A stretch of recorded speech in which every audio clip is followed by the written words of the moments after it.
The dictator was dead, and the people were safeguarded from the shadows of tyranny. Or were they? Little did the conspirators fathom that the echoes of their actions would send their beloved republic, which had just experienced half a century of fracture, into its darkest night, before it saw the promise of a new dawn. Hello, and welcome to Impactful Moments, where we explore some of the most, you guessed it, impactful moments in human history. In this video, we will discuss the birth of the Roman Empire, an era that laid the foundations for the modern Western world. As the 1st century BCE unfolded, Rome grappled with a century-long saga of civil and political unrest, largely focusing on the politics of class divisions. Across this century, the protectorate of the aristocratic elite known as the optimates would often clash with the champions of the common citizens, known as the populares.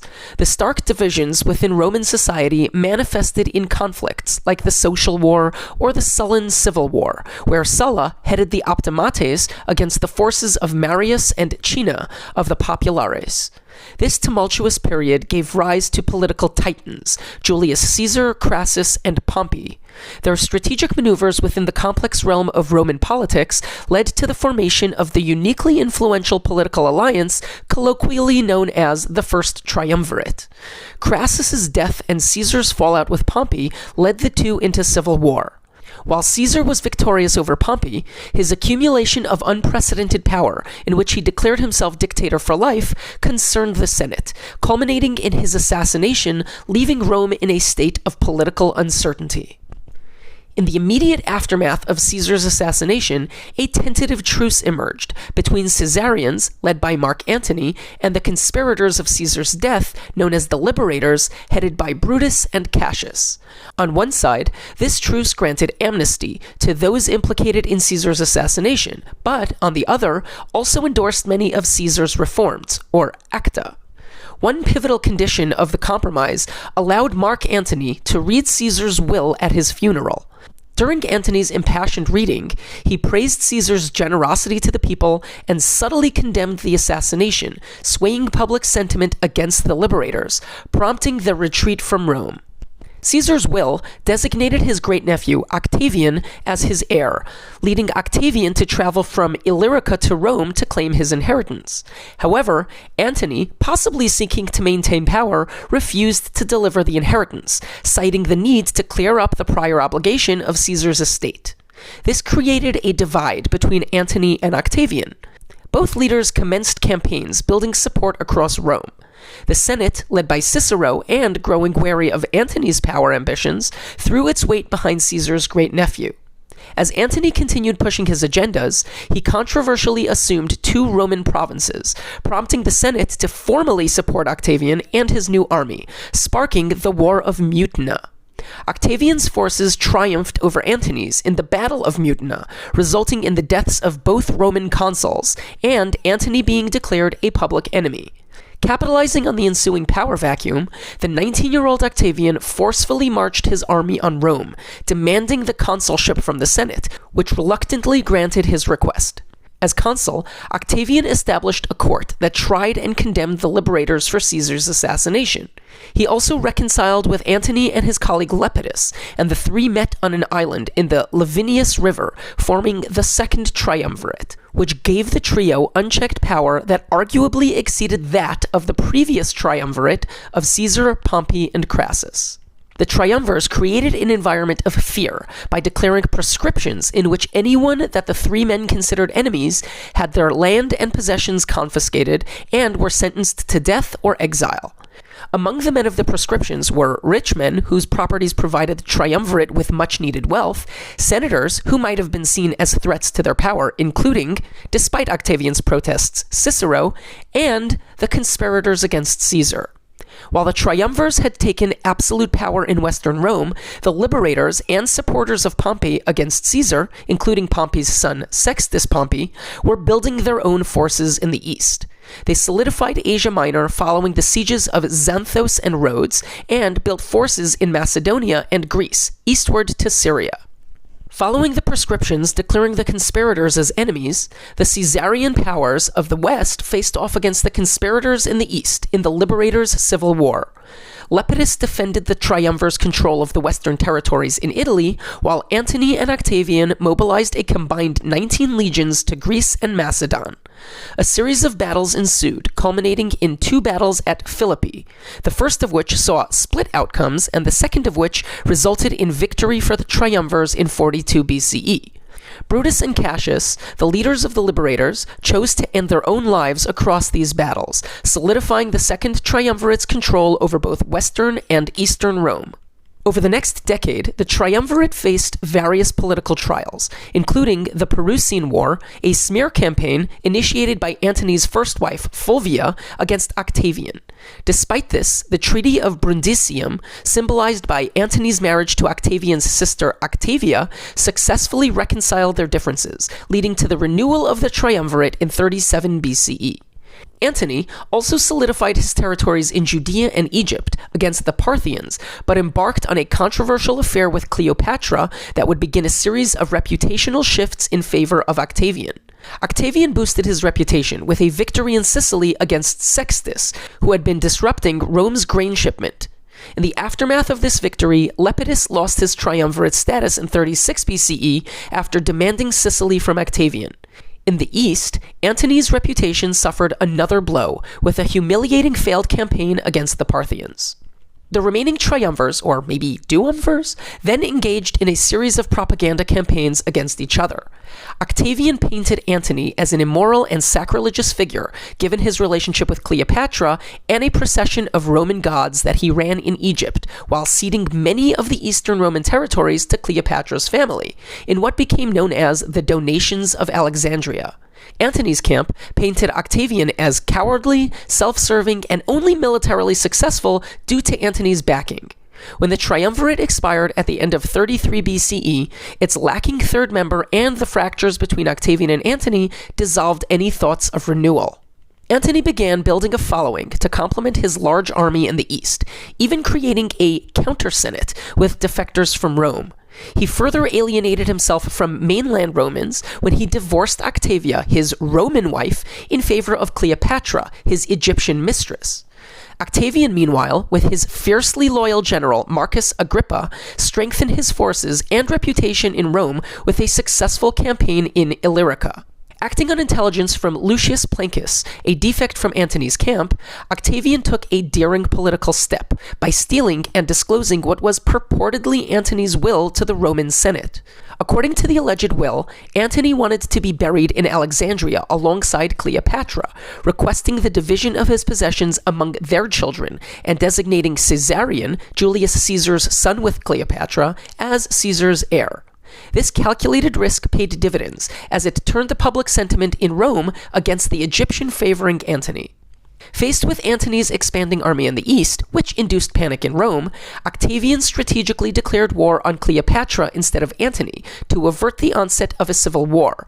As expected, Antony aligned himself with Cleopatra in response to Octavian's move.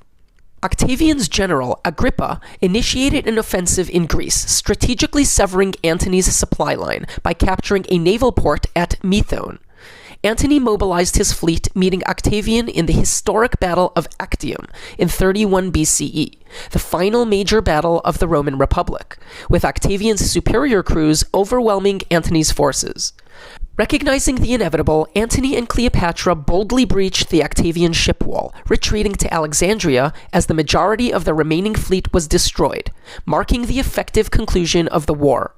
Octavian's forces traveled by land across Asia, meeting a final Antonian resistance outside of Alexandria, which they quickly put down. In the face of defeat, both Antony and Cleopatra chose to take their own lives. Octavian took Egypt. This move both made Octavian the uncontested power governing the Roman Republic and ended the Ptolemaic rule in Egypt, closing the Hellenistic Greek period. Upon their return, he and Agrippa were named consuls.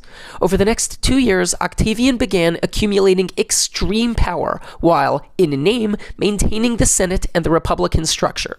By January 27 BCE, he had placed senators in charge of the outer Roman provinces, but maintained the most powerful states under his command. On January 16, 27 BCE, the Senate changed Octavian's name to Augustus, meaning majestic or venerable, and bestowed him with the title of Princeps Senatus, or senator with principal authority, a position with unprecedented authoritative power in Rome. Historians regard this decision and the transference of supreme power to one man as the moment the Republic fell and the empire rose. The establishment of the Roman Empire under Augustus marked a seismic transition that brought an end to the Roman Republic's political experiment, ushering in a new era characterized by imperial rule. In the aftermath, Roman society underwent a consolidation of power under Augustus, who, despite maintaining the facade of a republican institution, effectively became the first Roman emperor. The shift from republican system with political checks and balances to a centralized imperial rule had dual effects. While it curtailed certain freedoms of the populace, it also initiated a series of reforms that reinstated traditional Roman values and social order, absent for over a century. The conclusion of the Republic's crisis and internal wars gave rise to a roughly 200-year period of relative peace known as the Pax Romana, concluding with the rule of Marcus Aurelius in 180 CE. This era witnessed a variety of emperors, some benevolent and others less so, and minimal military conflict outside of imperial expansion. During the Pax Romana, a focus on family structures and morals emerged. Policies encouraging marriage, monogamy, and childbirth, which, combined with the economic prosperity, contributed to the empire's population growth, reaching tens of millions, with some estimates exceeding 100 million at its peak. Religion played a significant role, including the imperial cult, deifying emperors, and the assimilation of Greek mythology into Roman religious practices. Virgil's Aeneid became a major work highlighting this cultural fusion. Technologically, engineering and infrastructure projects flourished, rebuilding and connecting cities. Construction of aqueducts, improved roads, and monumental structures such as the Pantheon and huge amphitheaters such as the Colosseum symbolized the empire's progress. In art and philosophy, literature thrived, with writers like Seneca, Tacitus, and Pliny the Elder. Despite the challenges posed by some historically inept and cruel emperors like Caligula and Nero, the early Roman Empire is regarded as a time of unparalleled power and influence, and was generally peaceful and prosperous for those within its borders. The birth of the Roman Empire is seen by many as one of, if not the, most influential moment in Western history, and one of the most significant in world history. The effects of the empire's ascendancy can be seen in practically all aspects of society today. The empire's legal system laid the groundwork for those of the Western world, birthing or progressing the principles of equality before the law, the right to fair trial, and the notion of innocent until proven guilty. The spread of Latin, the empire's language, played a pivotal role in shaping the linguistic landscape of Europe and beyond. Latin, the lingua franca, or bridge language, united the empire's regions under a common tongue. Following the empire's demise, various regional dialects evolved into the Romance languages: Italian, French, Spanish, Portuguese, and Romanian, forming a linguistic foundation that still dominates global communications.